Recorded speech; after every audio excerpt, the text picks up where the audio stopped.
খাবার ক্ষেত্রে হালাল তৈব খেতে হবে, কোরআনের আদেশ। তাহলে নিকৃষ্ট খাবার, খবিশ খাবার আমি খাই প্রতিদিন এবং আমার কোনো অ্যাওয়ারনেস নাই, আর আমি সতর্ক করে আমায় বলে খারাপ। আপনারা সব ফেরেশতা, তো ফেরেশতা হলে রুগী হয়েছেন কেমনে? ঘরে ঘরে ফার্মেসি কেন? ঘরে ঘরে ওষুধ কেন? কেন সবাই আজকে এই যে হ্যার কেন মাজা ব্যথা, হ্যার কেন গিরা ব্যথা, হ্যার কেন ঘুম নাই, হ্যাঁ কেন ঘুমাইতে পারে না, কি কেন? বুঝেননি কথা? এই জ্ঞানটাই নাই যে সবাই যা খাচ্ছে সেটাকেই সে মনে করে ঠিক আছে, সবাই রাত জাগছে সে মনে করে ঠিক আছে, সবাই অলস বিলার জীবনযাপন করছে সে ভাবছে ঠিকই আছে। ভাবি যা করে ভাবিরা সবাই তাই করে, এক ভাবি যা করে সবাই তাই করে, খারাপটা ভালোটা করে না। একজন ভালো কাজ করে তুই পাগল, তুই পাগল, আর সবাই মিলে নষ্ট কাম করে সবাই ভালো। কি বুঝেন নাই কথা?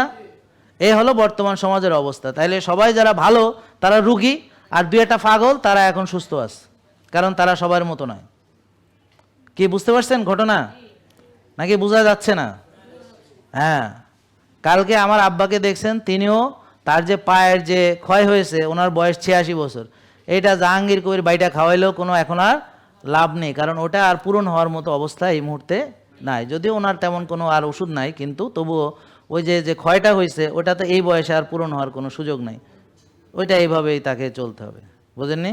তা একটা বয়স আসলে, তখন আর বার্ধক্য চলে আসলে আপনি যতই লাইফস্টাইল মানেন না কেন, অবশ্যই বার্ধক্যকে মেনে নিতে হবে, মৃত্যুকে মেনে নিতে হবে। এই দুটো জিনিসের কোনো ওষুধ নাই। জেকে লাইফস্টাইল লিমিটেড, ওষুধ মুক্ত সুস্থ জীবন।